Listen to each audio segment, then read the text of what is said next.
welcome.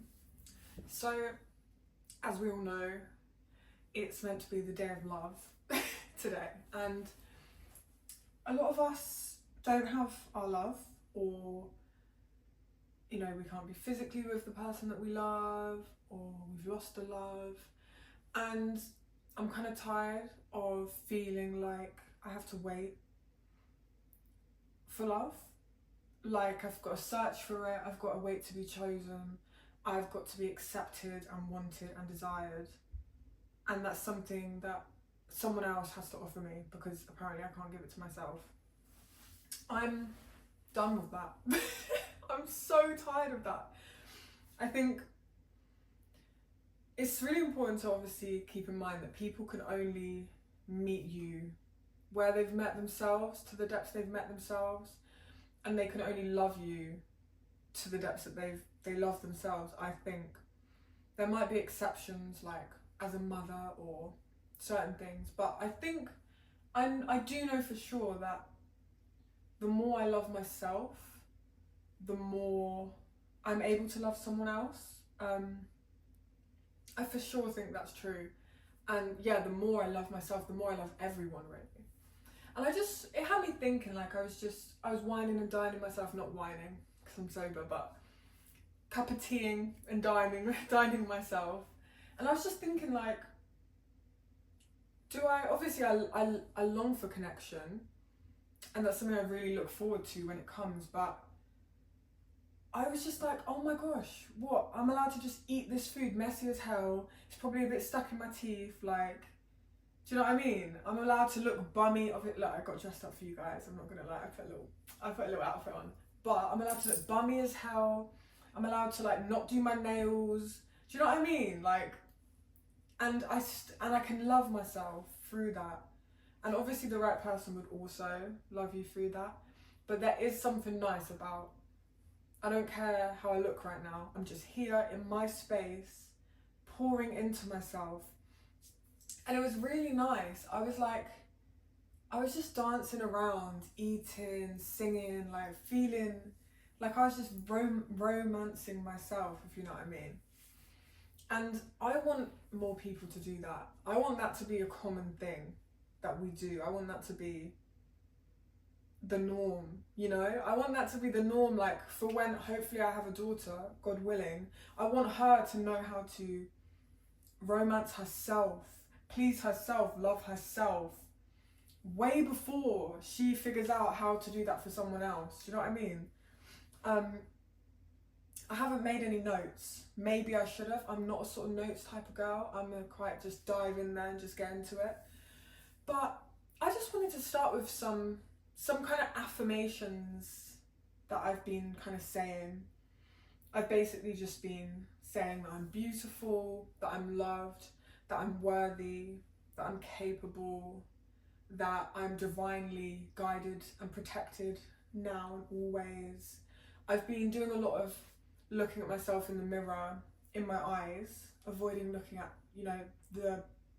my body, my physical form, and looking through my eyes into what's behind them. And it's been quite a moving, quite a beautiful experience, I think. It's felt very connective. And something crazy about it is then when I look into other people's eyes, it's like you've trained yourself to do it with you, so you almost do it with them as well. I just need to check I'm recording. Can you imagine? Okay, I'm recording. I'm recording, we're good. But yeah, I just really, I don't know, I've been enjoying this, like, this thing I've created for myself, this love, this space of love. And it's kind of like, it's something I've been working on for a long time, a long time. And there's been a lot of things that have gotten in the way of it. People who have really drained me and made me feel like I'm not worth loving. A lot has happened, for sure, but I'm still here. And while I'm still here, I'm determined to lean into myself, you know, in these times of solitude. Even when I would love, look, let's not get it twisted, I'm not trying to lie here, I would love somebody here. I want someone who's just like in my space sometimes. Someone that you can just flop onto. Someone that you can just like, do you know what I mean? That's where I am at mentally. But the thing is, I'm not willing to just settle for anyone or anything. They have to be able to show up in the ways I need them to show up for me. Because especially if that's going to be someone you want to start a family with, like, that's huge. That's a big deal. Picking the right person for that is everything. And so they need to be able to show up for me, because if they can't even just show up for me on my ones, then how are they going to be able to show up for me and two little big head utes? Do you know what I mean? Like, that would be a nightmare. So yeah, while that isn't something that I'm experiencing and that's not the part of my life I'm in now, I really do want to make sure that this time that I will never get back, that's just me and my space, me and my body, me and my soul, me and all my dreams and hopes and things I enjoy, and there's no one here to tell me or take from me or require anything from me. That isn't going to be forever. One day that period of my life will be over, and until the kids move out, then that's me, you know what I mean? And I'm gonna have someone who needs me all the fucking time. There's gonna be someone who requires something of me. So I'm really allowing the parts of me that long for connection and long for that romantic intimacy, making space for them, not shunning them, not like shaming them, or even I'm not trying to attach anything negative towards that either. I'm not trying to, like, when it comes up, like, I'm still in the early stages of that, because sometimes when it comes up I'm like, no, I need to stop thinking about this. But I'm getting to a place where the thought comes up, I'm like, yeah, that's a human thing to experience, you know what I mean? That's pretty standard. And then I'm being like, yeah, but as much as that's true and that's cool, and we will get there at some point, right now I'm in the part of my life where it's all about me, and I can pour into myself, and the more I pour into myself now, the better I will be able to show up when that person comes along, when those children come along. Do you know what I mean? So it's been amazing. Some things I do to nurture that part of me is make music. So when I've got a lot of those more dense feelings that I'm trying to navigate, the ones that you try and suppress sometimes because it's like, nah, I don't want to be thinking about this anymore, I'm trying to elevate, do you know what I'm saying? Like, I'm trying to shift past this. Instead of like shaming, I'm just putting it into music. And then I like to open my windows up wide when I finish recording and almost release the music out to God. Do you know what I mean? And then it feels like someone else knows, but God already knows, let's be honest. But anyway, so I love doing that. I love taking long hot baths. I love writing, like, not writing to be a song as much as that's great too, just writing for me only. It's just so soothing to get it out, to not be trying to make something beautiful, to not try and make it into something worth listening to, or something to be a hit, or something, do you know what I mean? Something to please anyone else. It's literally just the ugly, tangled, messed up, dark bits of my mind that come to light sometimes, and that's okay, and that's really good for me. I love cooking, so I cook everything from scratch at the moment. I love that. That's really good. Like, I know a lot of people only take the time to cook a proper meal when they know they've got company, and I don't do that because I just think I'm like great company for myself, and I deserve to see the best side of my like cooking ability. I deserve to be nourished. I can't, I don't want to just wait for company in order to shine. Also, something I've noticed about myself is when I know people are coming over, I clean like the whole house. And so I've started just being like, you know what? No one's coming over. I haven't seen anyone in a couple of weeks. I'm not planning on it. Let me clean the house for me today. Let me, like, obviously I clean my house. I don't just live in like a pigsty. But I mean, like, you know, the deep clean where you're like, let's get everything patterned, like everything. I've been doing that for myself as well. Just being like, you know what? I'm gonna shave. I'm gonna do this. I'm gonna do my nails, whatever. I'm gonna deep clean the whole house, and then I'm gonna put on a cute outfit. Literally, not even to take photos, for real, just to wear it, because my body deserves to be adorned in beautiful garments and things that make me feel beautiful and sexy and divine, because we are. Do you know what I'm saying? And this goes for men and women and everything else. Like, it's like everyone else. It's honestly our birthright to celebrate ourselves, to love ourselves, to adorn ourselves in gold and jewelry and beautiful fabrics that make us feel sexy and beautiful and powerful, because we are. And also discovering new music really helps me. Going for walks without my phone, obviously do this safely. When I say without my phone, I've actually got a Nokia that I put my SIM into, so if I need to make a call I can, but there's no distractions. That's my way of staying safe, because I've got my own reasons for wanting to do that. Do what you will.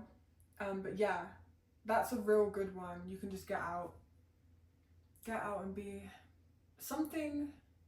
It's a word that I'm really using a lot at the moment, and is making me feel really in my power, in control. Not control in the way of like, oh my god, I've got to be in control of everything, but reminding myself that like life isn't just some like bad thing that's happening to me. Like I have choices and I get to make decisions about how it turns out. Something that's really helping me is the word alchemy. And I know this isn't an unknown word, it's not like some new word, but to alchemize something is to turn something into another thing. And that's a very like vague description. I don't have the actual definition word for word in my mind, but the way I see alchemy and the way it makes me feel is that you can change these dense emotions, you know, things that we've labeled bad or whatever, dense emotions that make us feel uneasy, bad in our gut, and we can turn them into something else.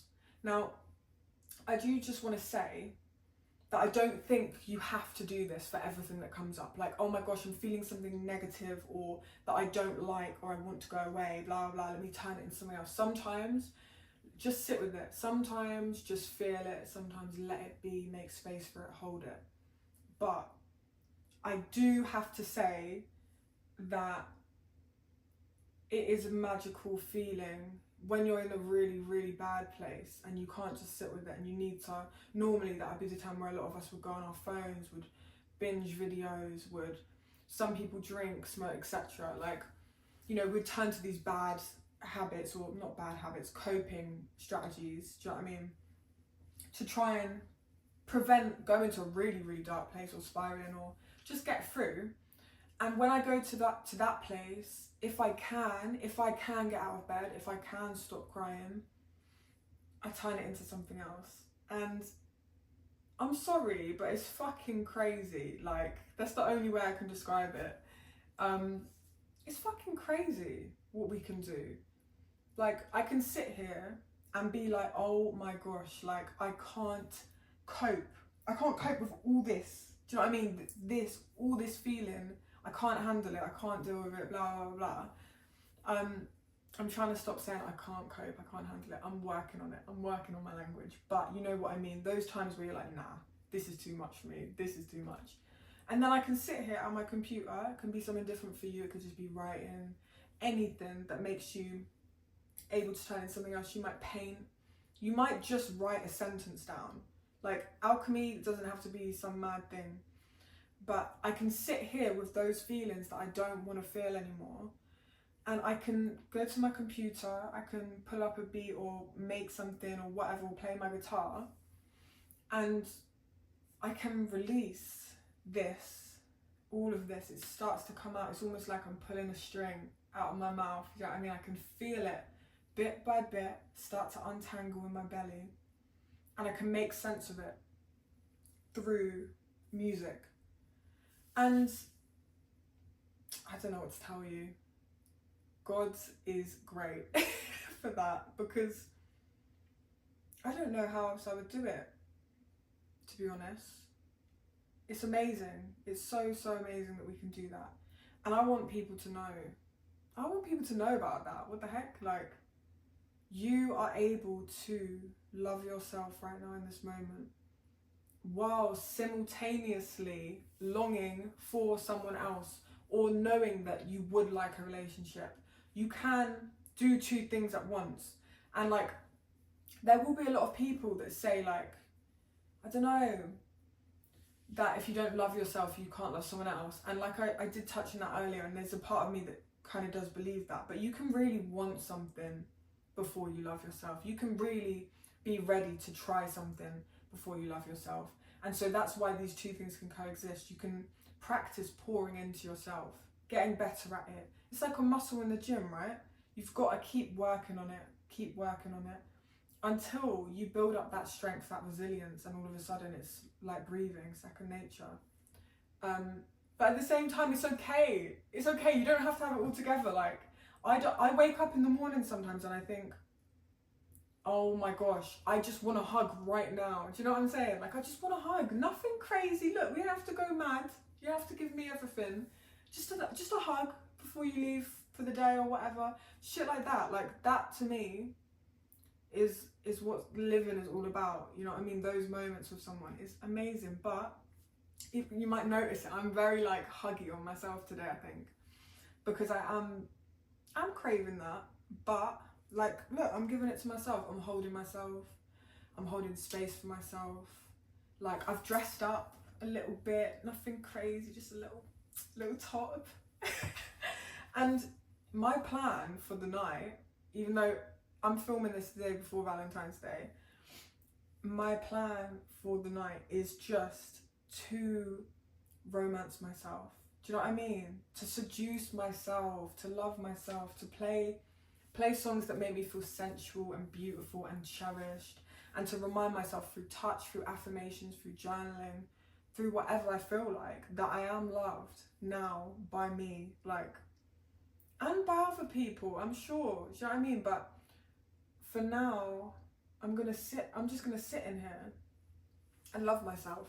And so I really, if you take anything from this,